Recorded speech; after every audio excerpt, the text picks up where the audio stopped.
تاسو خدمت کې دی الله رب العالمین دی کتاب دی سوره کهف یو کم 200 نمبر آیت ما تلاوت کړل. الله رب کریم نه عرض درخواست دا چې دې په زمن کې ماته صحیح بیان کولو او بیا ما تاسو اوریدونکو ته د اخلاص او عمل نصیب کی اللهم امين. محترمو دی آیات مبارکه کې الله مهرباني کړی دا او ما او تاسو او ټول انسانیت ته چې مخکې کوم حالات را روان دي د هغې مونږ ته الله رب العالمین خبر را کړی د حکومتونو دا هوښیارتیا ګڼلی شي چې یو آفت یو مصیبت یو پریشانی را روانه وي او مخکې د هغې پیشنګویي او خبر خلکو ته ورکړل شي نو دا ښه حالت ګڼلی شي او ښه کردار ګڼلی شي. زموږ الله ډېر زیات د هر چا نه مهربان ده. مونږ باندې چې کوم حالات را روان دي د هغې مخکې نه الله مونږ ته خبر را کړی ده. د آیات کې الله رب العالمین 15 غټې خبرې هغه ذکر کړي دي. اولینی خبر رب العالمین دا کړی دا ووضع الکتاب کتابونه یعنی عمل نامه دا بکی خوځلی شي قرآن استلی بشي کتاب یلقاه منشورا. قرآن کې دام الله فرمایلی دا کتاب به ته وغوړولی شي اما او تا چې د کوم عمل نامه ده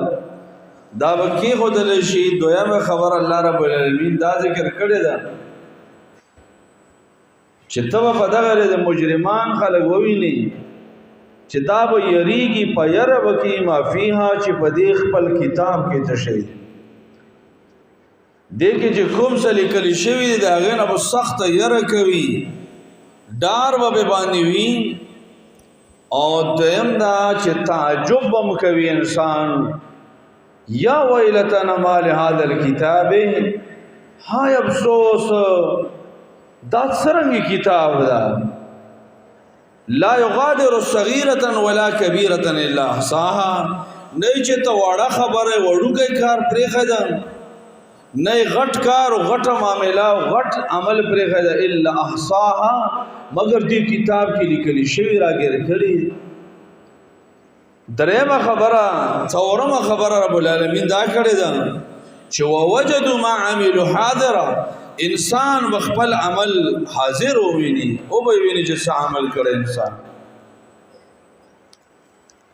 او پنځمه خبره رب العالمین د طرف نه دا یو قسم تسلیم ده چې ولا یظلم ربک احدا. الله په یو کس باندې ظلم الله په چا باندې نه کوي. ورونو چې کله دنیا کې د چا سره قوت او طاقت زیات وي نو د هغه نه خطره د ظلم کېدلی شي. یاره زور ورسره شته ده طاقت ورسره شته ده نو هسې نه ظلم ونه کړي. الله رب العالمین په د خپل کتاب کې مونږ ته بار بار تسلي را کړې ده چې ګوره الله په چا ظلم نه کوي. په یو لفظ باندې الله په درو صورتونو کې چې الله فرمایي وان الله رب العالمین چې دا په بندگانو ظلم نه کوي. سورۃ آل عمران کې الله رب العالمین فرمایي ذالک بما قدمت ایدیکم وان الله لیس بظلام للعبید. الله تو فرمایي چې څه شی دی دا تا د خپل لاسونو کړه عمل لا وان الله لیس بظلام للعبید. الله په بندگانو ظلم نه کوي. امدقه خبر الله رب العالمین سورہ انفال کې بیا کړی ده ذالک بما قدمت ایدیکم وان الله لیس بظلام للعبید. او سورۃ حج کې الله دې واحد صيغه استعمال کړي ذالک بما قدمت یداک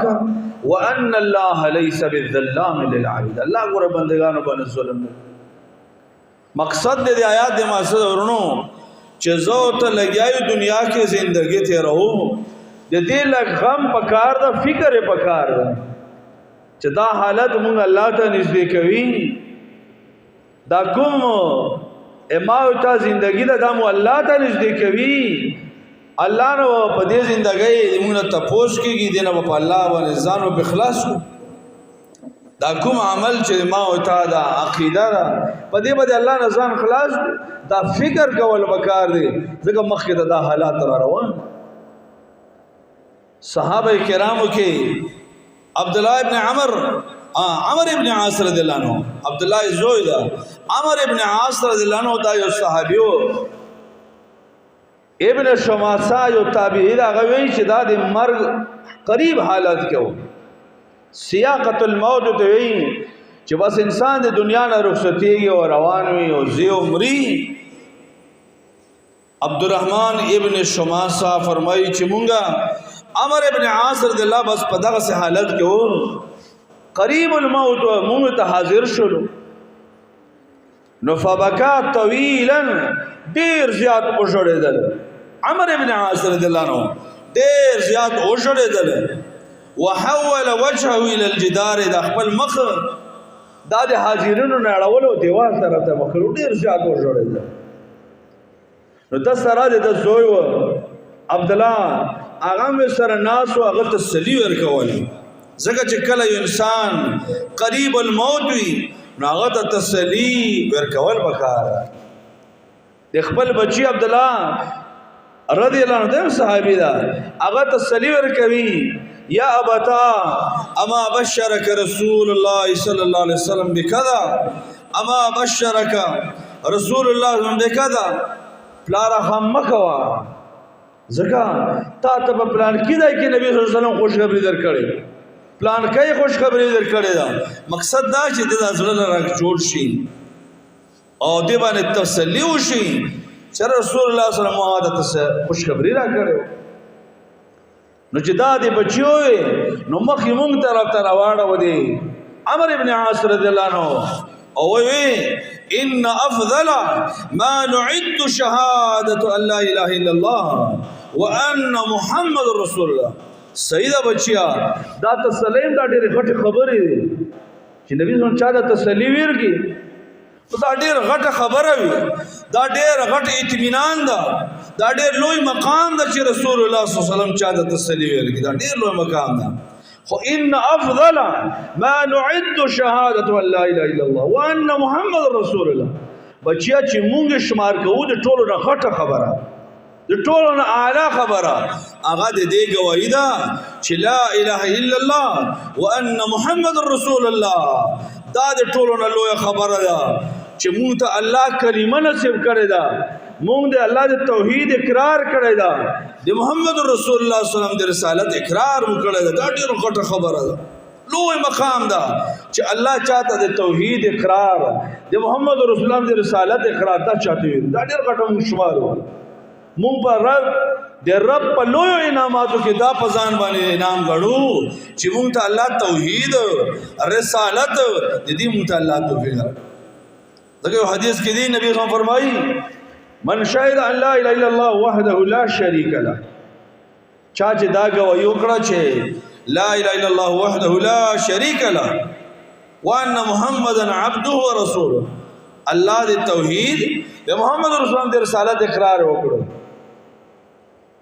او دا گواہی وکړه چې وان عیسی عبد الله ورسوله عیسی علیہ السلام د الله بنده وو د الله رسول وو وکلمه القاها الى مریم دا د الله کلمه و چې مریم بي ته چولو وروح منه روح والو والجنه والنار حق او دا گواہی وکړه چې جنت هم حق ده ورم حق ده نو ادخله الله الجنه على ما كان من العمل اذا عمل کار څومره لاندې درجه تراشي الله به جنت ته داخلوي چې دا گواهی وکي د الله د توحید د رسول الله رسالت عیسی علیہ السلام متعلق عقیده دا او چې دا د الله بندر الہ نو د الله رسول الله د الله زوی نو دا د الله کلمه د کون و چې مریم یې د کړو او روح والا او دا چې جنت هم شته او جهنم هم شته دا گواهی چې چا وکړه ادخله الله الجنه على ما كان من العمل نو عمرو ابن عاص الله فرمایل چې موږ د ټولو نه لویه غټه خبره دا ګڼو شهادت ان لا اله الا الله وان محمد رسول الله. دا وایي چې بچیا ما د ژړا وجه بیان کړلې، یعنی دا په خپل ژوندۍ باندې نظر ده، ما او تا لپاره عبرت ده چې زه ته هم بې فکره زندگی نه تیرو. د هغه تاجر په شان چې سودا یې لګیا کېږي او د خپل مال د تجارت د دکان د هغې هېڅ خیال ورسره نشته ده، نو داسې تاجر اکثر په خسارې کې روان. ورته وایي چې بچیا ما زندگی درو طبقو کې تقسیم ده، ما په درو سټیپونو کې زندگی تیره ده. اولنی سټیپ لقد رأیتنی وما كان احد اشد بغضا لرسول الله صلی الله علیه وسلم. یو د مونږ زندگی دا سوا چې دا ما ته پته نشته چې د مانم زیات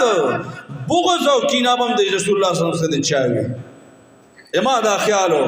چې دا محمد رسول الله صلی الله علیه وسلم د ټولو نه زیات مبغوض، نعوذ بالله من ذلک، ټولو نه زیات ناخوښه ماته دا رسول الله صلی الله علیه وسلم. ولا احب الي من ان اكون قد استمكنت منه فقتلته. او بچیا ماته د دینه خوښ بل عمل نه و، شرک په ده باندې د ما وس بر شو نو زه به دی قتل کوم. دا د ما یوه زندګي وه. او ورته وایي چې بچیا لو مت على تلك الحال لكنت من اهل النار. دا خو واضح خبره ده که په دې حالت کې مر راغلی وای په دې زندګۍ کې نو د مونږ ځای اور و، ځکه چې د رسول الله صلی الله علیه وسلم د چا بغض د رسول الله صلی الله متعلق د چا دا اراده وي چې رکه وس مې په بر شو قتل کوم وای د ځای جهنم ده. خو دې ته کې ورونو یو سوال راځي چې د دې عمرو ابن عاص له دا دومره بغض چې د ټولو نه لوی بغض دی خپله ګڼي او د قتل اراده د رسول الله صلی الله علیه وسلم ګڼي. د دې وجه سوا د دې وجه دا چیرې نه وه چې رسول الله صلی الله علیه وسلم اخلاق کمزوري وو، نه داسې نه شو کېدل. نبی صلی الله علیه وسلم ته الله ډېر اعلی اخلاق ورکړي والله. د دې وجه دا نه وه چې رسول الله صلی الله علیه وسلم د هغوی نه د څه مال د جایداد یا د خپل شي مطالبه کوه، دا وجه هم نه. د دې وجه دا هم نه وه چې نبی صلی الله علیه وسلم کردار په معاشرې کې هغه بد و، دا وجه نه وه. یکی و وجه ورونو دا بغض چې خلک کوي وجه دا وي چې کوم حق وي په هغې باندې پوه نه وي او هغه شی ورته دومره بد ښکاري چې هغه د ټولو نه ورته بد شی ښکاري. او دا ورونو د الله شان دا ده چې حق چې دا دین چې دا وحي آسماني دین دا ډېر انسانان هغه بد ګڼي. دا د ازل نه لیکل شوې خبره ده. رسول الله صلی الله علیه وسلم چې کله الله رسالت ورکړو سخته یره به باندې راغله، غار حرا کې کور ته راغله، خپل بیبي خدیجه رضی الله ته وایي یره په غبرهاټ راغلی و، سخته یخني به باندې راغلی وه. خدیجه رضی الله ته وایي چې زملوني زملوني، خدیجه په ما باندې کمبل راواچوه، ما پټ کا. او ته وایي فرمایل لقد خشیت علی نفسی، خدیجه یریږم چې زه مړ کېږم، داسې حال دومره یره او غبرهاټ چې زه یریږم. نو خدیجه رضی الله تسلي ورکړله. بیا د دې تره زوی ورقه بن نوفل هغه ته لاړله، ځکه هغه د تورات لوی عالم و، د مخکینو دینونو نه پوه و. نو هغه ته چې لاړه ورقه بن نوفل ته ټول حال یې چې ما خاوند باندې داسې کار وشو، اوس به داسې یره راغلی او داسې یو جبریل علیه السلام ته داسې یو کس راغله، زور یې ورکړه اقرا بسم الله، ټول حال بیان. نو ورقه بن نوفل خو پوه و، هغه دغه وخت یو خبره کړې وه. امام بخاری رحمه الله اول د بخاری کې دا روایت ذکر کړ. هغه ورته وایي ورقه بن نوفل ورته وایي ارمانونه یې وکړو، ځکه دغه وخت ډېر بوډا شوی و. یا لیتنی فیها جزعا، ارمان چې زه ښه تکړه ځوان تندرست وای. لیتنی اکون حیا اذ یخرجک قومک، نبی صلی الله علیه وسلم افسوس چې زه په دغه وخت کې ښه ځوان وای، تر و تازه او تندرست وای، چې کله به دا تا قوم دا د مکې والا دا به تا د مکې نه وباسي، تا به شړي. نبی صلی الله علیه وسلم حیران شول، او ډېر په تعجب تپوس وکړه او مخرجیه آیا دغه د مکې والا چې ما ته صادق وي ما ته امین وي خپل فیصلې په ما باندې کوي خپل امانتونه ما سره کوي او مخرجیه دا به دومره کېږي چې ما به مکې نه شړي نو ورقه بن نوفل خو عالم و هغه ورته وی نعم او داسې وکیږي ځکه لم یات رجل قط بمثل ما جئت به الا عودیا دا تا چې کومه خبره راوړې ده دا چې چام راوړې ده هغوی ته خلکو خبره واپس کړي چې نه منو دا خبره خپل دا ته پوه شوکار ده الا عودیا خلکو دا ور واپس کړي موږ د سره دا نه منو دا ته چې څه بیانوي آسماني دین په دې کې دا رد عمل شامل ده چې خلک ته هیڅ نور خپل کار دی دغه وجه ورونو چې عمر ابن عاص رضی الله عنه دا سینه او دماغ د دومره بغض نه ډکو چې هغه وی چې کما ته مکمل وای نو باب رسول الله صلی الله علیه وسلم قتل کړی وای دوی چې بچا یو ممتاز زندگی و خدای چې پای کې مرګ نه دراغله کې نه تاریخ ورته لاړو دویمه زندگی ته بیا وی لما جعل الله الاسلام في قلبي دویمه زندگی بچی دی مونږ داوا چې الله دې ما په زړه کې اسلام دی هغه مینا حقانیت واچول نو اتیت النبي صلی الله علیه وسلم را روان شوم نبی سم تراغلم رسول الله سم ته وی ابسل یمینک فلا یبایعک اے نبی سلام لاس کې خیر راکړه چې تاسو سره بیعت وکما اسلام قبول کما ځان سره دوه نور ملګری راوستو خالد بن ولید طلحه بن عبید عثمان بن طلحه دا دوه کسان نورم راوستو چې اسلام قبول نبی صلی الله علیه وسلم چې رسول الله صلی الله علیه وسلم راوغت کړل نو فبسطو یدی ماته لاس بیا را ځان تر ټول لاس میرا کینچ کړته نه رسول الله صلی الله علیه وسلم مالک یا عمر صدر باندې وشو یو طرف ته وای چې لاس راکړه چې اسلام قبول کم چې ما لاس وغت کو است لاس ځان ته بیا را ټول کړ نو ما وته وی اردت ان اشترط رسول الله صلی الله علیه وسلم بیعت کوما اسلام قبلوما خو شرطونه به می په شرط باندې اسلام قبلوما رسول الله صلی الله علیه وسلم فرمایل تشترط بماذا اته څه شرط ده څه غواړې ته ما وته وی ان یغفر لی چې الله ما ته بخنه وکړي ځکه اسلام نه مخکې ژوندۍ راته معلومه و د رسول الله صلی الله علیه وسلم بغض دغه مخالفت د مسلمانانو مخالفت نو یا رسول الله سلام چې الله ما ته بخنه وکي نبی صلی الله علیه وسلم فرمایل اما علمت امر ته په دې باندې نه پوي درې کارونه او درې اعمال الله سيدي چې الله به مخکینی ارث معاف کوي اما علمت ان الاسلام يهدم ما كان قبله اسلام کې دا کمال الله دی الله توحید دی الله په دین پای کې دا کمال الله چې دا سړی اومني یهدم ما کان قبله مخکنی ټول ګناهونه وت الله ما وکړه هر څه کړي ځکه چې کفر الله بخي نو بیا داګه نه بر هڅ ګناه نشته ګنه نو اسلام مخکنی هر څه ما وکړي دویم وان الهجره تهدم ما كان قبلها دویم هجرت دا چې دا مخکنی ټول ګناهونه په دې باندې الله بخي هجرت څه ته ویل شي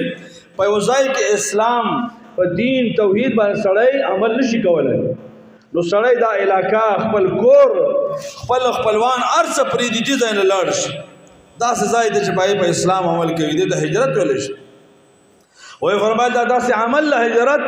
دی الله دې دین لپاره خپل کور کله علاقہ مال حال پر خدل مخکري ټول ګناهونه به باندې الله معاف کړي او دریم وان الحج يهدم ما كان قبل دریم حج دا چې الله په دې باندې مخکنی هر سماوږي حج دومره لوی عمل لا چې دا انسان وکي مخکنی ټول ګناهونه وت الله معاف کړي دغه وجه دا یو حدیث کې دی امام بخاری رحم الله ذکر کړی چې رسول الله صلی الله علیه وسلم فرمایي للعبد المملوک المصلح اجران چې غلام دا او نیک غلام دا له اجران ته ډبل اجر ملوي مصلح معنی څه ده د خپل الله حکم ادا کوي الله حکم ادا کوي او د خپل چې کوم د چا د غلام دا دغه حکم خدمت هم کوي او د خپل حقيقي مالک هم حق ادا کوي نو د تب الله ډبل اجرونه ورکوي متاو ابو هريره رضی الله عنه فرمایل والذي نفس ابي هريره بيدي قسم باغزا چې ابو هريره صادقه پلاس کې دا لولا الجهاد في سبيل الله والحج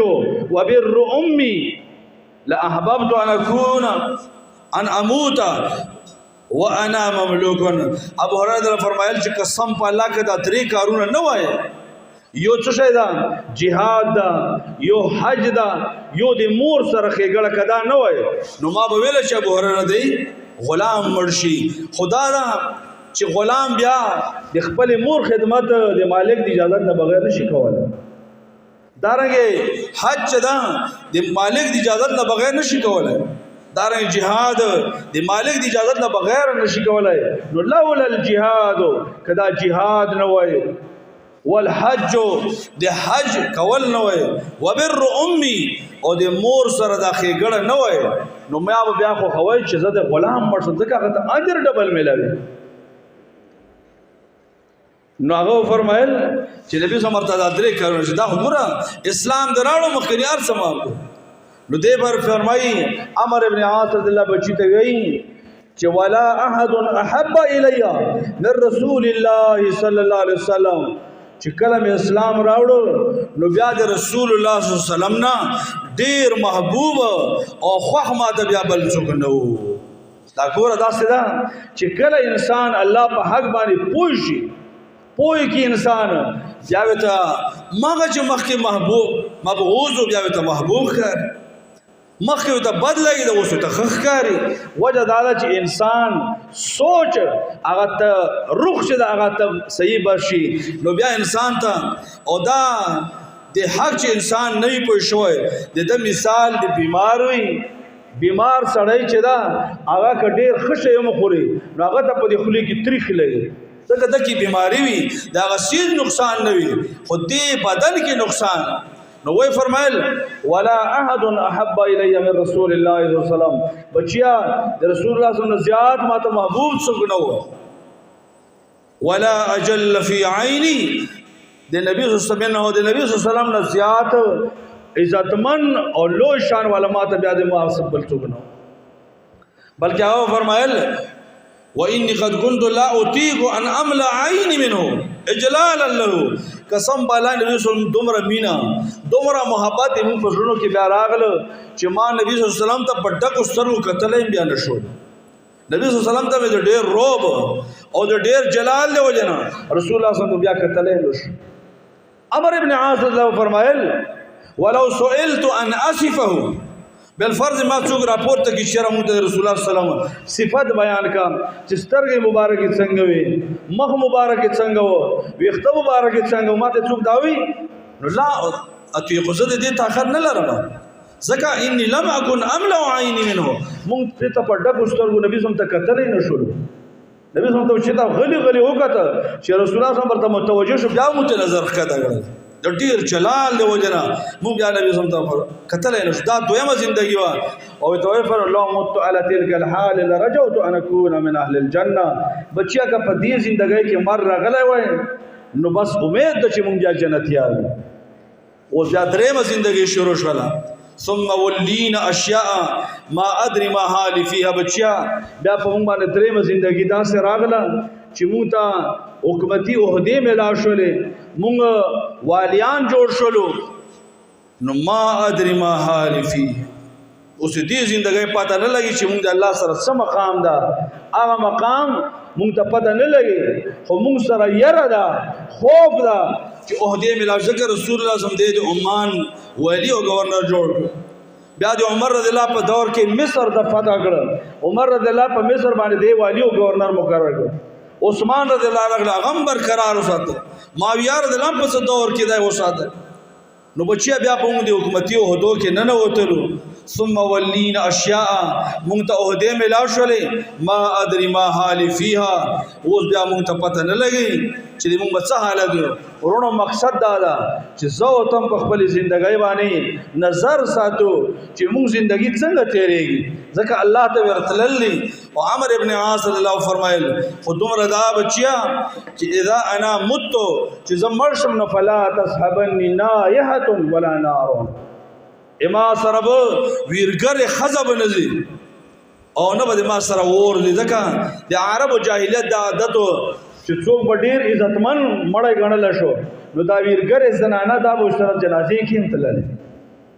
او قبر ته به یې سره ور وړله دا د جاهلیت عادتو د منع کړل فلا تصحبني نائحة ولا نار بچی ما سره به نه ویرګره ښځه وي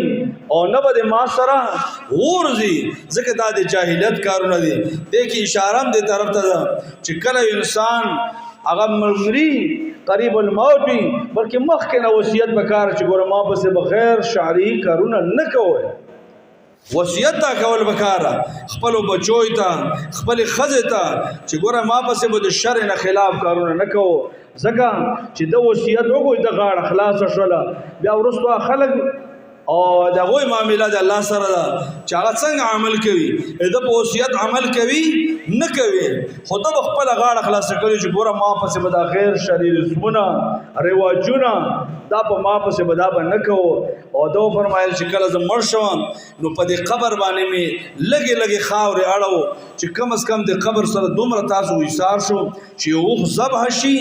او بیا د هغې غوښه تقسیم شي دې دپاره چې زه په تاسو سره مانوس وم بلد وم او د الله د رالېږلي شوي ملایکو د هغې جواب وکړم نو ګوره دې کې عمر بن عاص رضی الله عنه څومره لوی شان والا صحابي ده رسول الله بشارتونه ورکوو خو د خپلې زندګۍ متعلق فکرمند و ما او تا ته هم د دې غم پکار ده